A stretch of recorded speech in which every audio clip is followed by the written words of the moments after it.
kepada sahabat Bangka Pos dan PLN dimanapun Anda berada pada kesempatan sore hari ini sambil menunggu waktu berbuka puasa.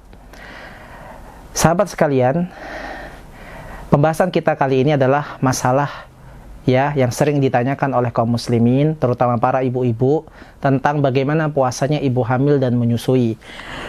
Apakah ibu hamil dan menyusui boleh tidak puasa? Maka jawabannya, ibu hamil dan menyusui boleh tidak puasa kalau seandainya dia sakit. Kalau seandainya tidak kuat puasa. Hal ini sebagaimana mereka dikiaskan dengan orang yang sakit. Allah berfirman dalam surah Al-Baqarah, "Wa man kana maridon aw ala safarin fa'iddatun min ayyamin ukhar wa 'alal ladzina yutiqunahu fidyatun ta'amu miskin." Kata Allah Subhanahu wa taala, barang siapa yang dia sakit atau dia sedang safar, maka hendaklah dia mengganti di waktu yang lain. Sedangkan bagi orang yang sudah tidak mampu lagi berpuasa, maka mereka cukup membayar fidyah bagi orang miskin. Ini dalil menunjukkan bahwasanya orang ibu-ibu yang hamil dan menyusui, mereka bisa dikiaskan dengan orang-orang yang sakit, sehingga boleh baginya untuk tidak berpuasa.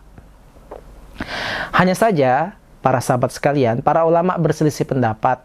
Kalau memang dia tidak puasa, seandainya dia sakit kalau dia sakit, tapi ini kalau dia sehat dan merasa nyaman-nyaman saja, tidak ada gangguan bagi perutnya, tidak ada muntah-muntah, dan dia tetap beraktivitas sehat, dan gizinya tetap tercukupi untuk dirinya dan janinnya, tidak mengganggu perkembangan janinnya, maka tentu saja silakan dia berpuasa.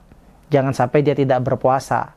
Ini adalah kasus yang saya katakan bagi ibu-ibu yang dia itu tidak kuat berpuasa karena dia lemah saat dia hamil, atau justru kata dokter kalau puasa ini bisa mengganggu janinnya.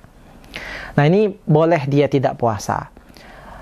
Akan tetapi para ulama itu berbeda pendapat tentang apa yang dia harus dilakukan ibu hamil dan menyusui kalau dia tidak puasa. Apakah dia cukup mengkodok, ataukah dia membayar fidyah, ataukah dia mengkodok dan membayar fidyah. Di sini saya ingin jelaskan tentang perbedaan pendapat para ulama yang sudah masyhur bagi kita semua.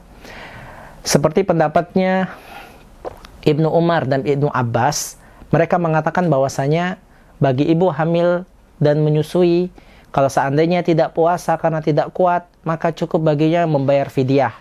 Ini pendapatnya beliau. Sedangkan pendapatnya ulama yang lain seperti Atha bin Abi Rabi'ah, bagi orang yang mereka hamil dan menyusui, kalau seandainya tidak kuat, mereka harus mengkodoknya. Harus mengkodok, yaitu mengganti di hari yang lain. Sedangkan pendapatnya mazhab Syafi'i atau mazhabnya Imam Ahmad, mereka mengatakan bahwasanya bagi ibu hamil yang tidak kuat untuk berpuasa, maka dia mengkodok juga plus membayar fidyah. Sehingga di sini ada 3 qaul atau 3 pendapat masalah hal tersebut. Mana yang harus dilakukan oleh ibu hamil dan menyusui kalau dia tidak berpuasa. Maka mana pendapat yang kita pilih? Tentu saja yang kami pahami dari perselisihan pendapat para ulama ini adalah, pertama-tama di sini kami ingin menggarisbawahi tentang masalah ini, yaitu yang pertama, seharusnya ibu hamil dan menyusui kalau memang tidak ada gangguan di dalam kehamilannya dan dia merasa sehat saja, maka dia berpuasa.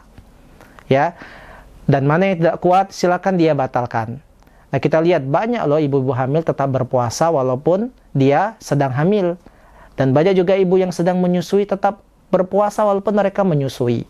Tidaklah dijadikannya sebagai halangan puasa itu dari ibadahnya. Nah, kemudian kalau seandainya ternyata dia tidak sanggup untuk berpuasa, maka sebaiknya ibu hamil ini kita pilih pendapatnya sebagaimana dikatakan Atha bin Abi Rabi'ah, hendaklah dia mengganti di hari yang lain. Mencoba dulu mengganti di hari yang lain. Apalagi kalau seandainya tidak puasanya cuma sehari 2 hari, yang lainnya dia bisa sanggup.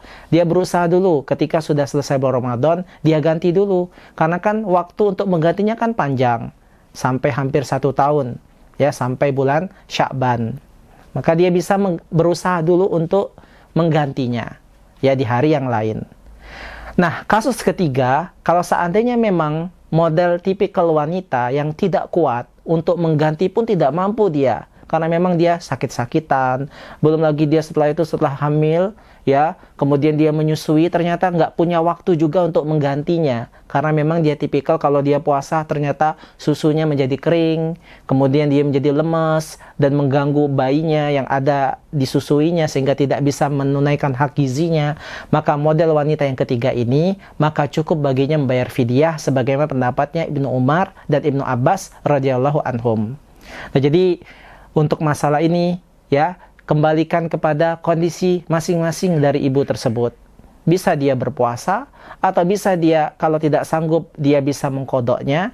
Kalau ternyata ketika mengkodoknya tidak sanggup, maka silakan dia untuk membayar fidyah, yaitu memberikan makan satu orang miskin setiap waktu hari yang dia tinggalkan.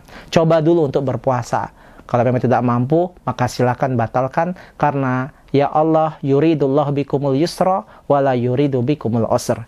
Allah itu menghendaki kemudahan untuk kalian dan tidak menghendaki kesusahan bagi diri kalian.